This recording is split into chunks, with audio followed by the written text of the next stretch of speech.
मन मंदिरा गजर भक्तीचा। ओळखिला हरी धन्य ते संसारी, धन्य तो संसारी। काय काय केलं त्यांनी? गाढवामध्ये सुद्धा शंकर दिसला। अवघा जनार्दन, सगळ्या जगामध्ये जनार्दन दिसतो, तो दिवस शेवटचा असतो। म्हणून याजसाठी केला होता टहास, शेवटचा दिस गोड व्हावा। 10 मिनिटं राहिलेत आपले, जरा ऐका। ते 23 वर्षाचं वय होतं भगतसिंहाचं। जरा एवढी तरणीबाण माणसं जमली। आत्ताच गाडीमध्ये ज्येष्ठ मंडळी आली, विद्वान मंडळी आली, आपण सगळे ऐकताय म्हणून सांगतो। ते भगतसिंहाला वयाच्या 23व्या वर्षी पाहायला पाहुणे आले होते। कारण पूर्वी लग्न 23व्या 24व्या 25व्या वर्षी व्हायची महाराज। आता लग्नाचं वय जरा बदललं। आता पाहुणे येत नाहीत। तुमच्याकडे येतात का? गंगापूर तालुका पाहुणे येतात, जरा कमी झाले ना। कमी का झाले माहिती का? लग्नाचं वय बदललं ना महाराज। 38 40। माझं लग्न माझ्या बापानं 22व्या वर्षात केलं होतं। 11 वर्ष होऊन गेले, 2 पोरं, 7वीला एक पोरगा गेला होता, फार माझ्या खांद्याला लागायला लागला। मेळ नाही लागत त्याचं। तुम्हाला आता झालाच मुलगा, कळत कोणी महाराज तुम्हाला? पूर्वीच्या काळात लवकर लग्न व्हायचे, आता राहिलं नाही। आता काय महाराज 40 शिकायचं म्हणतात, कशाचं शिकायचं? 23 वर्षाचं वय होतं भगतसिंहाचं। परमार्थातला प्रयत्न आणि त्या प्रयत्नाचं फळ शेवटचा दिवस गोड कसा लगेच कळेल तुम्हाला। फार गोड आहे का? झालं असं, परमार्थातला प्रयत्न होता भगतसिंहाचा। 23 वर्षाचं वय होतं। पाहुणे पाहायला आले होते, बैलगाडीतून उतरले होते, घरातल्या पलंगावर जाऊन बसले, सोफ्यावर जाऊन बसले। आणि त्या भगतसिंहाच्या आईनं विचारलं, कुठून आलं? म्हटलं तुमच्या मुलाचं लग्न करायचे ना, त्यांना पाहायला आलो। असं? अरे भगत इकडे 50ची नोट घे, गावातल्या बाजारामध्ये जा आणि आपल्याला 50 रुपयाचा बाजार करून आण। त्या भगतसिंहानं आईच्या हातातली नोट घेतली। कशासाठी करायचा आई बाजार? म्हटलं तुझं लग्न करायचंय ना, तुला पाहायला पाहुणे आलेत। 50ची नोट घेतली, बाजाराची पिशवी घेतली, माझ्याकडे बघा। आणि भगतसिंह बाजाराच्या रस्त्यानं निघाले। विचार करायचे, 50 रुपयाचा जर बाजार केला तर बाजारानं पिशवी भरल, पिशवी घरी येईल, आई या बाजाराचा स्वयंपाक करेल, आईने स्वयंपाक केला तर पाहुणे जेवण करतील, पाहुण्यांनी जर जेवण केलं तर पाहुणे मला पसंत करतील, मी जर पसंत झालो तर माझं लग्न जमेल, आणि लग्न जर जमलं तर मला बाईचं ऐकावं लागेल। तुमच्या गंगापूर तालुक्यात कसं काय? ऐ बाईचं ऐकावं लागतं ना? नाही नाही ऐकलं तर संसार होणार नाही। कीर्तन केसरी साखरे महाराज काय, वेदांत केसरी काय, विद्वत रत्न काय, कोणी असू द्या जगातला, बायकोचं ऐकावं लागतं। नाही ऐकलं तर संसार होत नाही। भगतसिंह म्हटला, मला तर बायकोचं ऐकायचं नाही, कारण मी वयाच्या 10व्या वर्षी जालियानवाला हत्याकांड पाहिलं होतं। बेछूट इंग्रजाच्या गोळ्यांनी हजारो हिंदुस्थानी मृत्युमुखी पडले होते। लाल झाली ती माती मी हातात घेतली होती आणि वयाच्या 10व्या वर्षी शपथ घेतली होती, भारत माँ, ए भारत माँ, मी तुझा बदला घेईल माँ, मी तुझा बदला घेईल माँ, मी तुझा बदला घेईल माँ। आज तर माझ्यावर वेगळाच प्रसंग आला। माझ्या हातात बाजाराची पिशवी आहे, माझ्या भारत मातेसाठी मला जगायचे। 50ची नोट खिशामध्ये घातली, बाजाराची पिशवी फेकून दिली। ते स्वतंत्र क्रांती सेना नावाच्या पक्षात गेले।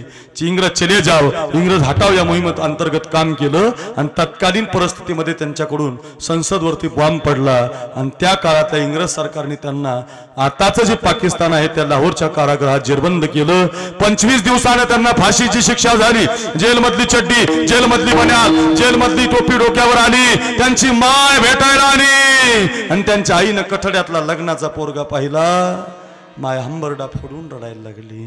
रडणारी माय पाहिली, कठड्यातून हात बाहेर काढले, आपल्या आईचे डोळे पुसले आणि भगतसिंह आतून आईला म्हटले, माँ रोना नहीं, माँ माँ रोना नहीं, हे माँ रोना नहीं रे माँ, माँ तू तो वीरों की माँ है रे, माँ तू तो शूरों की माँ है, माँ तू वीरों की माँ है ना, माँ वीरों की माँ कभी रोती नहीं माँ, माँ शूरों की माँ कभी रोती नहीं, माँ रोना नहीं माँ।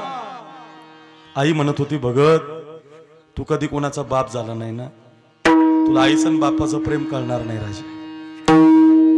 माझ्या पोटचा गोळा जाणार रे फासावर, रडू दे रे मला। आता भगतसिंह म्हटले, मग आई रडायचंय ना तुला तर आज रड, तुला रडायचंय ना आज रड आज, पण ज्या दिवशी मला हे शासन फासावर देईल ना त्या दिवशी रडू नको मा। आई निघून जाते। फाशीचा दिवस आता 2 दिवसावर येतो। नवे नवे गुरुजी फाशीचा दिवसच उजाडतो आणि जेलर सकाळी सकाळी आणायला जातो। पाहतो तर काय 23 वर्षाचा भगतसिंह व्यायाम करत असतो, सूर्य नमस्कार बैठका मारत असतो। जेलर डोक्याला हात लावतो आणि जेलर म्हणतो, हे भगत अरे भगत तुझा जो प्रयत्न चाललाय ना हा संसारातला आहे. अरे बॉडी शरीर व्यायाम केल्यानं शरीर तयार होतं आणि शरीर जगण्यासाठी लागतं. शरीर जगण्यासाठी लागतं राजा. 1 तासानं तुला फासावर देणार आहेत रे. मी तुला न्यायला आलोय. तुझ्या व्यायामाचा फायदा काय, तुझ्या या प्रयत्नाचा फायदा काय. जेलरनं विचारलं. भगतसिंहानं दिलेलं उत्तर घरी घेऊन जा. आमच्या या दंडे पाटील परिवाराचा कार्यक्रम सफल होईल. ऐका रे, कुणी म्हणावं आमचा शेवटचा दिवस गोड झाला, आम्ही त्याच्यासाठी आम्ही प्रयत्न केला. ऐका रे. भगतसिंह म्हणत होता बरोबर आहे जेलर तुमचं, माझा प्रयत्न फायद्याचा नाही, कारण मला मरायचं. शरीर जगण्यासाठी लागतं, मी शरीराचा व्यायाम करतोय. बरोबर आहे म्हटले. पण ते काय म्हटले जेलर, माझी आई आली होती ना 2-4 दिवसापूर्वी. हो म्हटली, ती आई तुम्ही पाहिली ना. म्हटले हो. ती माझी आई छोट्याशा घरामध्ये छोटंसं मंदिर आहे तिचं, आणि त्या मंदिरातल्या देवासाठी रोज प्रयत्न करते. काय प्रयत्न करते माझी आई? मंदिरातल्या देवासाठी म्हटले टोपलंभर फुलं घेऊन येते रोज, वेगवेगळ्या झाडाची. आणि ते सगळे फुलं टोपलीतले आणले ना जेलर, ते सगळे फुलं देवाच्या पायावर वाहत नाही हो. मग त्याच्यातलं एक ताजं फुल बाजूला काढते, स्वच्छ फुल बाजूला काढते, फ्रेश फुल बाजूला काढते, आणि ताजं न सुकलेलं फुल ते देवाच्या पायावर वाहते. माझी आई तिच्या छोट्याशा मंदिरातल्या देवासाठी प्रयत्न करते, ताजच फुल देते. माझ्या आईचा देव मंदिरातला आहे. फरक एवढाच आहे जेलर, माझ्या आईचा देव मंदिरातला आहे आणि माझा देव भारत माता आहे. ऐका ना जेलर, माझी आई तिच्या छोट्याशा मंदिरातल्या देवाला जर ताजं फुल देते, तर माझ्या देशासाठी मला जायचंय. मी असा सुकलेला बनून कसा जाऊ, नाराज बनून कसा जाऊ. मी व्यायाम करून जाणार, ताजा बनून जाणार. प्रयत्नपूर्वक भगतसिंहानं देशाच्या मातीसाठी प्रयत्न केला. त्यानं म्हटलं पाहिजे शेवटचा दिस हो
देशासाठी केला, प्रयत्न भगवंतासाठी केला, फळ काय मिळतं शेवटचा दिवस गोड व्हावा. छत्रपती शिवाजी महाराजांचा इतिहास सांगणारा मी महाराज. कीर्तनामध्ये शिवाजी महाराज सांगितले पाहिजे, कारण आज कीर्तनच त्यांच्यामुळे होतंय. फार गरज आहे महाराज. अध्यात्म सांगावाच, अध्यात्मासाठीच कीर्तन आहे. कीर्तन चांग होय अंग हरिरूप. नक्कीच सत्यच आहे, त्याच्यात काहीच बाधा नाही. पण कीर्तन करत असताना कधीतरी एखादं उदाहरण शिवाजी राजांचं देत चला. का देत चला माहितीये का? आजच्या तरुण पिढीला राजांच्या विचाराची फार गरज आहे महाराज. अफगाणिस्तान 3 लाख जवानांचा देश होता. अफगाणिस्तान 3 लाख जवानांचा देश होता. 40,000 तालिबान्यांनी ताब्यात घेतला. किती जवान आहेत? 3 लाख. तालिबानी किती आहेत बाप्पा महाराज? 40,000. 40,000 तालिबान्यांनी 3 लाख जवान मागे फेकले का? तर ते अफगाणिस्तानचे जवान म्हटले आम्हाला यांच्याबरोबर लढायची हिंमत नाही. इथं आमचा एक मावला म्हणायचा मी 300ला फाडतो. इथं आमचा एक जवान म्हणतो अहो चीनचं सैन्य आपल्यापेक्षा जास्त आहे तरी चीन का घाबरतं माहितीये का आपल्याला? कारण त्याला माहितीये भारत मातेचं सैन्य आहे, यांच्यातली हिंमत जगात कुठं नाही महाराज जगात. कारण तो देश शिवाजी राजांचा आहे, पुत्राच्या शिवरायांचा आहे. इथं हिंमत हरत नाहीत माणसं महाराज. किती पाऊस पडू द्या तरी हरत नाही, किती कमी पडू द्या तरी हरत नाही, किती कोरोना येऊ द्या तरी लोक कीर्तन करतातच महाराज. जिंकावगा कटून मरावं हेच आम्हाला ठावं. जिंकावे कटून मरावं हेच आम्हाला ठावं. मरून जगावं जगून मरावं हेच आम्हाला ठावं. देशापायी सारे विसरू माया ममता नाती. देवदेशानी धर्मापायी देवदेशानी धर्मापायी प्राण घेतलं हाती.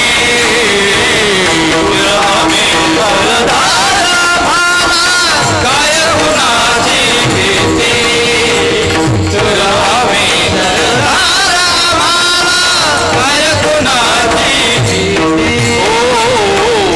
आईच्या गर्भात उमगली वृंदाची रीत.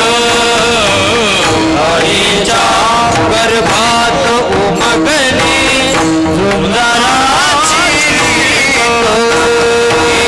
तलवारीसी लगीन लागलं जडली वेडी मीत. तलवारीसी लगीन लागलं जडली वेडी मीत. लाख संकटे नोंद घेईल अशी पहाडी छाती. देवदेशानी धर्मापायी देवदेशानी धर्मापायी प्राण घेतलं हाती.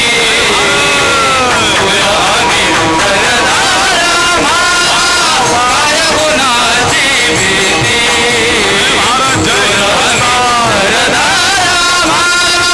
काय गुणाची काय गुणाची काय गुणाची भीती.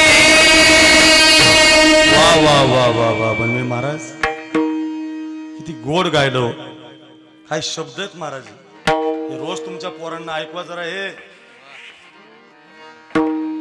किती गोड शब्द. कुणी रचना केली या गाण्याची मला फार आवडतं महाराज. बनवे महाराज काय गोड बाबा, काय शब्द आहेत. देशापायी सारे विसरू काय पुढं माया ममता नाती. काय शब्द आहे महाराज. बापाला विसरतो, आईला विसरतो, पोराला विसरतो, घराला विसरतो. ऐकणं इतकं सोपं नाही रे, सगळ्याला विसरतो महाराज. म्हणून आपला देश महान आहे. ऐका, एक शेवटचा प्रयत्न सांगायचा आहे तुम्हाला मला परमार्थातला, आणि त्याचं फळ शेवटचा दिवस कसा गोड झाला. झालंय थोडं 11:15 सुरू झालं होतं म्हणून 12:15 संपवणार आहे. 5 मिनिटं घेतोय. झालंय कीर्तन. ऐका सगळ्या तरुणांनी सगळ्या आयांनी एवढं उदाहरण घरी घेऊन जा. दंडे पाटील परिवारानं बीडवरनं अक्रूर महाराज साखरे आणले होते आणि त्यांनी शेवटचे 5 मिनिटं एक शिवाजी महाराजांचं उदाहरण दिलं होतं. एवढं जरी शिकलात ना तरी माझा प्रवास सुखाचा होईल. ऐका ऐका रे, छत्रपती शिवाजी महाराजांच्या इतिहासावर एक संकट आलं होतं. सिद्धेश्वर नावाचं. गडाला 42,000चा वेढा पडला होता. घर सोडणं ही गोष्ट फार गरजेची होती. 2 बाजूला 2 पालख्या काढायच्या होत्या. एका पालखीमध्ये शिवा नावी बसवायचा होता. तो राजांसारखी दाढी राजांसारखं दिसत होता. त्याला एका पालखीमध्ये बसवलं होतं. आपल्याला जसा 3-4 महिन्याचा लॉकडाऊन होता ना, पहिला तेवढाच कडक. नंतर लोक 40 रुपयाची गायच्या पाण्याला गेले. पहिलाच लॉकडाऊन तेवढा कडक पहिला 2020चा पहिला बरं का. आणि त्या लॉकडाऊन मध्ये आपण जसं घरात होतो ना तसं राजे गडावर अडकले होते. गड आता 6 महिने बंद होता, जायला यायला जागा नव्हती, कारण 42,000 सैन्यानं वेढा दिला होता. सिद्धी जोहर, फाजल खान आणि सिद्धी मसूद अशी मातब्बर सेना वेढा देऊन बसली होती. राजांना गड सोडणं ही गोष्ट फार गरजेची होती.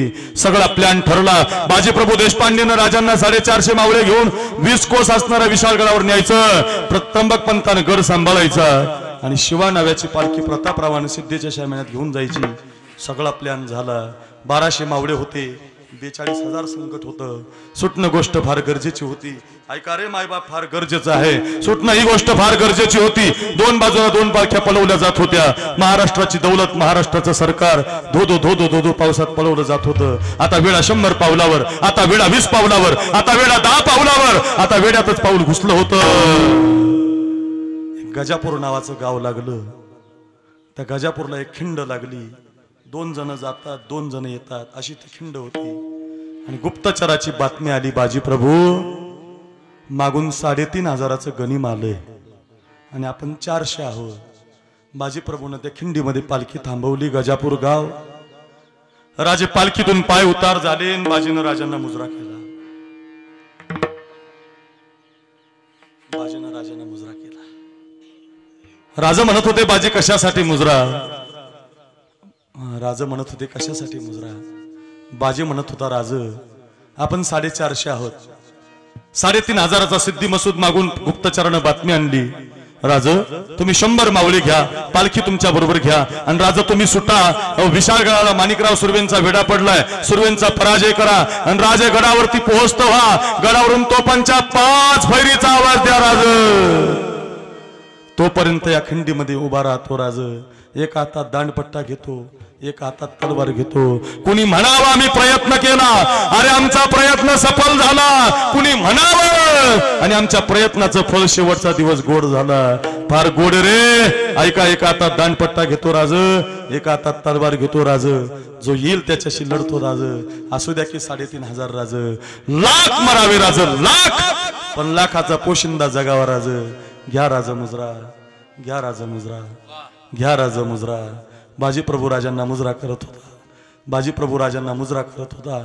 तो मुजरा बाजीप्रभूच्या जीवनातला अखेरचा मुजरा होता. अखेरचा मुजरा होता. ऐका रे मायबाप, राजाने 100 मावळे घेऊन पलायन केलं. राजांची भवानी माता बाहेर पडली. राजाने सुर्वेंना पराजय दाखवला. राजे विशाळगड चढायला लागले. इकडं मात्र 300 मावळ्यानं कडक केलं. कुणी दगड घेतली, हत्यारे घेतली. 3,500चं सैन्य चालून आलं. हल्ला करो, मार डालो, तोड डालो. अरे क्षणार्धामध्ये राख रांगोळी झाली रे. 3,500 कुठं, 350 कुठं, पण खिंडीतला बाजी हलत नव्हता. कारण अजून माझ्या राजाचा तोफेचा आवाज आला नाही. भाता चालवायला, भाला अडवायला ढाल नव्हती. एखादा भाता यायचा सपशिशी त्या बाजीप्रभूच्या पोटात जायचा. एखादा भाता त्याच्या पोटात, छातीवर जायचा. इंच इंच जखमा त्या बाजीप्रभूच्या पोटावर झाल्या होत्या रे मायबाप. त्याच्या छातीतून रक्ताच्या किंचाळ्या पडत होत्या रे. ऐकणं इतकं सोपं नाही रे मायबाप. छातीतून रक्त खाली पडत होतं, तरी खाली पडलेला बाजी उठत होता. अजून माझा राजा पोहोचला नाही. बाजी मरतोय कसा? दांडपट्ट्यानं, तलवारीनं कापायचा रे. जो येईल तो कापायचा. अशा इंच इंच जखमा झाल्या होत्या. आता छातीवरती कुठंच जागा राहिली नव्हती. आता छातीवर कुठंच जागा राहिली नव्हती. बाजी आता जमिनीला पडला होता. उठण्याचं बळ आता राहिलं नव्हतं. तेवढ्यामध्ये राजे गडावरती पोहोचले आणि गडावरून तोफांच्या 5 फैरी लावल्या. आणि त्या तोफा आता बाजीला म्हणत होत्या, यावं बाजी, बाजी यावं, यावं बाजी. घर तुमची वाट पाहतोय बाजी. राजा तुमची आरती करायला तयार आहे बाजी. राजा महाराष्ट्र तुमचे उपकार कधी विसरणार नाही बाजी. यावं बाजी, यावं बाजी, यावं बाजी, बाजी यावं, यावं बाजी, यावं बाजी, यावं बाजी. तोफा बाजीला बोलत होत्या. बाजी सुद्धा त्याच तोफांची वाट पाहत होता. हो, बाजी सुद्धा त्याच तोफांची वाट पाहत होता. जगण्यासाठी नाही हो, फक्त आणि फक्त मरण्यासाठी. खाली पडला, मातेला मुजरा केला. आम्ही जातो तुम्ही कृपा असू द्यावी,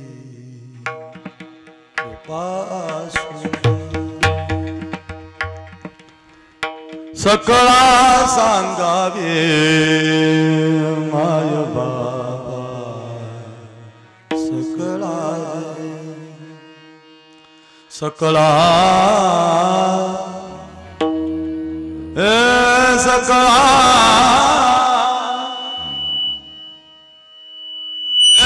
सकळा सकळा सकळा सांगावी सकळा सकळा सांगा बांधिल्या पेंडीचा वावा सुटला सया महाराज वा गायक ऐका रे बांधिल्या पेंडीचा सुटला सया पेंडीचा सुटला सया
करत होता तो राज 400 मावळे घेऊन तुम्ही स्वराज्य निर्माण केलं होतं राजू आम्ही 400च होतो आदिलशाही निजामशाही कुतुबशाही आणि मुघलशाही अशा 4 सत्ता महाराष्ट्राच्या उरावर नाचत होत्या आम्हा 400 लोकांना तुम्ही एकत्रित आणलं होतं राज आणि आम्हाला स्वराज्य शिकवलं होतं ना राज आम्हाला प्रयत्न शिकवला होता लाख लाख मरावे ना राज लाखाचा पोशिंदा जगावा म्हणून माझा मुजरा घ्या राज माझं दुःख करू नका राज मी मरतोय याचं दुःख करू नका राज कारण तुम्ही शिकवलेला प्रयत्न आम्ही अंमलात आणलाय देशासाठी मरणं तो हतोवा प्राप्स्यसी स्वर्गम जितवावा भोक्षसे महिम तो गीताशास्त्र सांगते ना हो जर मरणामध्ये युद्धामध्ये मरण आलं तर स्वर्ग मिळतो आमचा शेवट जर गोड होणार असेल ना राज आमचं दुःख करू नका राज मुजरा घ्या राज घ्या मुजरा राज घ्या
करून बाजी गेला त्या बाजीनं म्हटलं पाहिजे आम्ही याच्यासाठी प्रयत्न केला, याजसाठी केला होता अट्टहास. कशासाठी? मरावे परी कीर्ती रूपी उरावे, शेवटचा दिस गोड व्हावा. भगतसिंहानं म्हणावं, कानोपात्रेनं म्हणावं, कबीर महाराजांनी म्हणावं, सगळ्यांची चरित्र सांगता येतील. विठोबा रखुमाई, जय जय विठोबाय रखुमाई,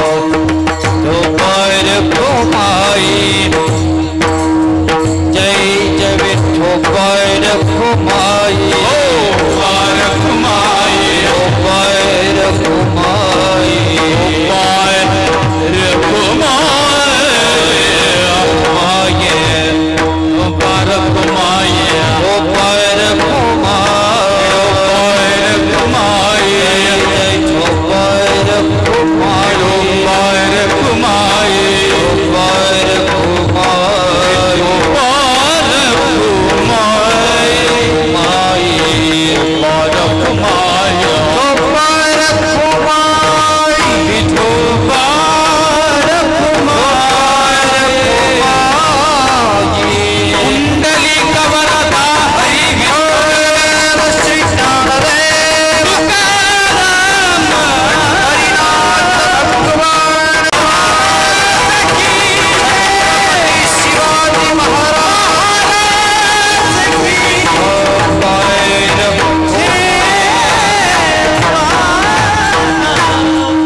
अभंगाच्या एकाच चरणावर आपले 12:15 वाजून गेले.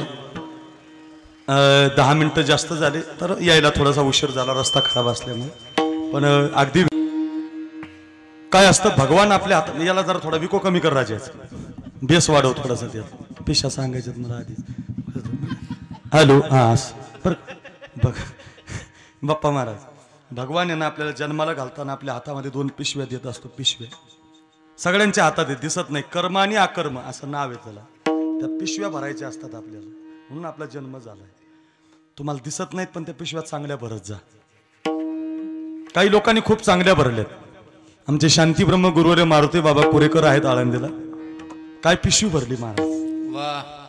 जी पेटी आणली त्याच पेटीत अजून ग्रंथ आहे. जो तांब्या आणला होता शिकायला त्याच तांब्यानं पाणी पितात. किती पैसे द्या ते संस्थेला देऊन टाकतात. काय पिशवी आहे महाराज, काय पिशवी भरली आमच्या नारायणगिरी बाबांनी. देव विचार करत असन कसं मोजू याच्या पिशवीतलं. काय पिशवी भरली आमच्या रामभाऊ महाराज, गुरुवारी रामभाऊ महाराज राऊतांनी. आलेल्या विद्यार्थ्याला गाथा शिकवलाय महाराज. जो कोणी येईल त्याला नुसता गाथा महाराज. काय पिशव्या आहेत महाराज. काय जवानाची पिशवी आहे, आईचा त्याग, बापाचा त्याग आणि देशासाठी लढतोय. काय तानाजीची पिशवी आहे, आधी लगीन कोंडाण्याचं मग माझ्या रायबाचं. काय पिशवी आहे शिवा नाव्याची, द्या राज मुगुट मी भरतो राज, तुमच्या जागी मी मरतो. काय पिशवी आहे. आपण भरा रे भला किसी का कर न सके तो, बुरा किसी का मत करना, पुष्प नहीं बन सकते तो तुम आटे बन कर मत रहना. पिशव्या चांगल्या बरं. कशा कोणाच्या टोप्या आपल्या डोक्यात घालताना आपल्या टोप्या दुसऱ्याच्या डोक्यात घालतात. काय मिळणार त्याच्यातून. कळलं ना कोरोनात 10,000 कोटी होते नगरसेवकाकडे पुण्याच्या, नाही वाचता आलं महाराज, फेकून दिले पैसे. काही नाही महाराज, कळून चुकलं तुम्हाला. पिशव्या चांगल्या भरा महाराज. 12:15 वाजले, बोला लवकर. का भरायच्या पिशव्या. या पिशव्या वर्षश्राद्धाच्या दिवशी चेक होतात रे. वर्षश्राद्ध त्याच्यासाठी 12-12:30 संपवायचं असतं. यमराजाचा दंड आडवा असतो आप्पा महाराज. असा दंड आडवा असतो. यमाचे यमदंड वैजतील माथा, असा दंड आडवा असतो. आजच्या तिथीला मागच्या वर्षी गेलेले सगळेजण पिशव्या घेऊन उभे असतात. सगळ्यांचा माल तपासला जातो आणि त्याला दंडाच्या अलीकडे नरक नावाचा कुंड आहे, तिकडेच लोटून दिलं जातं. मात्र दंडाच्या पलीकडे वैकुंठ आहे, कैलास आहे, स्वर्ग आहे, असे दरवाजे आहेत. त्या रांगेमध्ये या आमच्या अरुणरावांनी ऐका, त्यांच्या मुलींनी ऐका, त्याच रांगेमध्ये तुमचे वडील बाबूराव 2 पिशव्या घेऊन उभे आहेत. बराच वेळ झालाय ना, त्यांचा नंबर आता जवळ आला. यमराजानं उजव्या हातातली पिशवी मागितली तर उजव्या हातातल्या पिशवीत त्यांनी पंढरपूरची केलेली वारी, त्यांची असणारी साधना, त्यांचा असणारा भक्ती भाव धर्म काय असेल ते कर्म त्यांच्या जीवनातलं बाहेर पडलं. त्यांनी संस्कारित दिलेली मुलं बाहेर पडली. आनंदी आनंद झाला. आतापर्यंत एवढी चांगली पिशवी कुणाची निघाली नाही. आता डाव्या हातातल्या पिशवीत काहीतरी चुकीचं निघेल आणि मी सगळ्याप्रमाणे यांना अलीकडच्या कुंडात लोटून देईल, पण असं नाही झालं. डाव्या हातातली पिशवी ज्यावेळेला उघडली गेली ना, त्यावेळेला त्यांच्या मुलानं त्यांच्या मुलीनं आपला बाप देवाच्या पायाजवळ राहावा म्हणून कीर्तन ठेवलेलं पिशवीतून बाहेर पडलं. त्या कीर्तनातली मीराबाई, त्या कीर्तनातले ज्ञानोबाराया, त्या कीर्तनातला भगतसिंह, त्या कीर्तनातला बाजीप्रभू, जो समाजासाठी मुख्य मार्गदर्शन करून गेला. सगळ्या संतांची चरित्र तेही प्राणा परवते, आवडती मज निरुते, जे भक्त चरित्राते प्रशंसिती. एवढा चांगला माल पिशवीतून बाहेर पडला आणि सगळ्यांसाठी असणारा दंड खाली पडला आणि लालबुंद प्रकाशामध्ये बसलेल्या देवाच्या पायाजवळ वैकुंठवासी बाबूरावांना जागा मिळाली. त्याचं कारण असं असतं महाराज, कुडी कन्या पुत्र होती जे सात्विक, तयाचा हरिक वाटे देवा. हा कटकटा करीती पितर वंशी दुराचार पुत्र झाला. दोनही प्रमाण सांगितले. वा कटकटा पितर पडतात नरक युनीत कधी, वंशी दुराचार पुत्र झाला. इथं सात्विक मुलगा आलाय, जो हरिपाठ करतोय, प्रवचन करून घेतोय, कीर्तन करून घेतोय, ज्ञानोबा तुकोबाचे चरित्र गाऊन घेतोय, मीराबाई लोकांना कळून देतोय. असा पोरगा जर बापासाठी कीर्तन ठेवतो तर मग बापाला देवाच्या पायाजवळ जागा मिळाली. आणि या वडिलांनी, या बाबूरावांनी या क्षणाला हात वर करून या सगळ्या मुलींना आणि मुलांना आशीर्वाद दिला.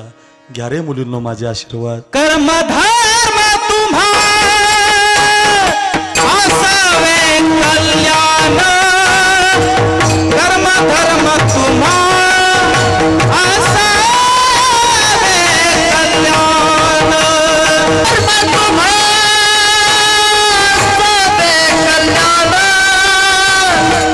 कर्म धर्म तुम्हारे कल्याण. माझे वचन आशीर्वाद मिळालाय, आशीर्वाद काळजी करू नका. तुमच्या बापाचा वचन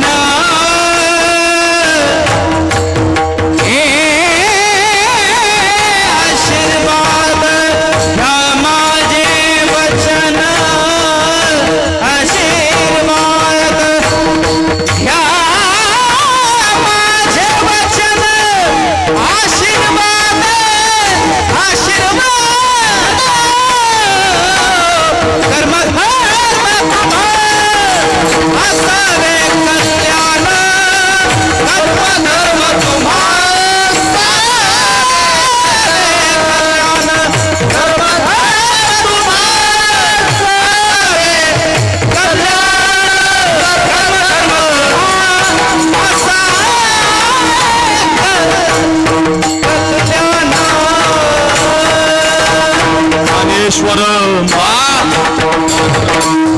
हरी हरी ज्ञानेश्वर माऊली.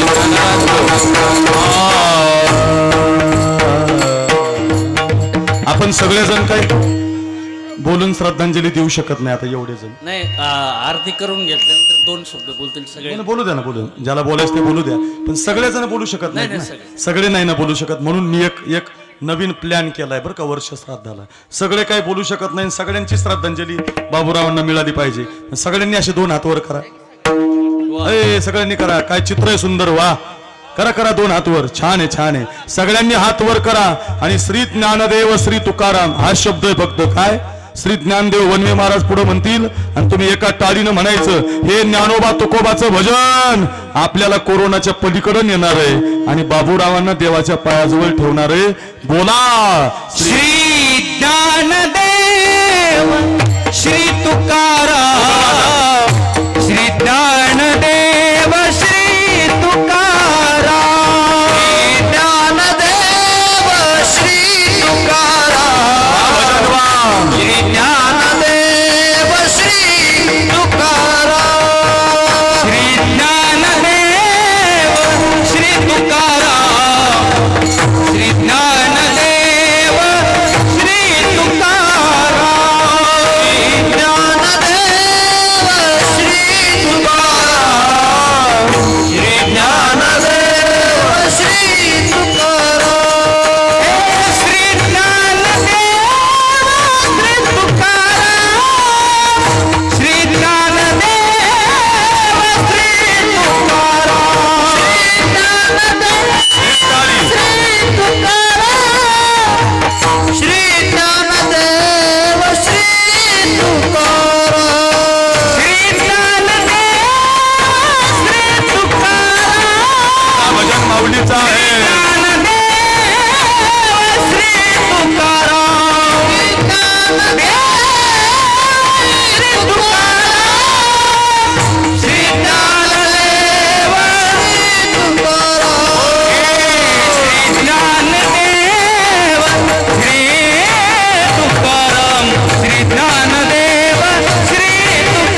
जय जय विठ्ठल जय जय विठ्ठल जय जय विठ्ठल बोली रे गुरे रे वागुरे राज महाराज नायचारी राधे कर व्यापुरा राज महाप्रभुने ज्ञानेश्वर राघवाय वेगी राज महाप्रभु ज्ञानदेव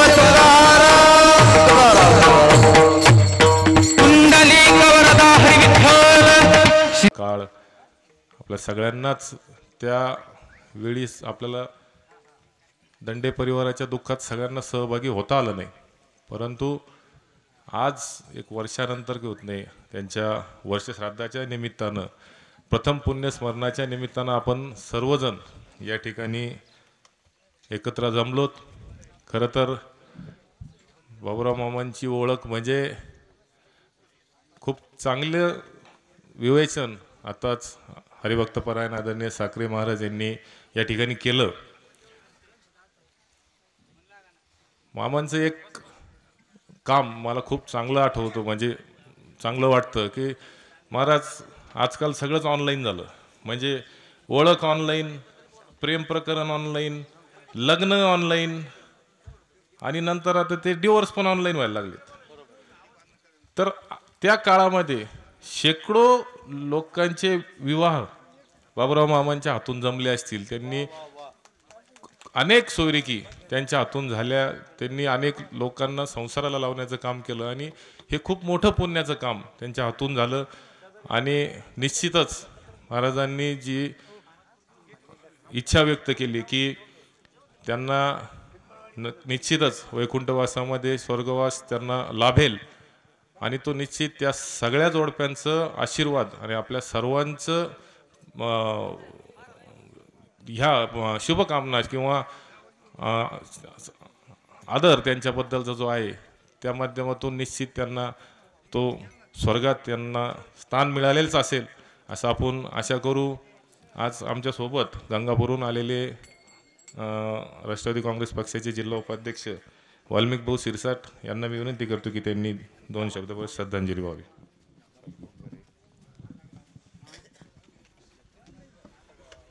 आपुलिया हिता जो असे जागता, धन्य माता पिता तयाची या.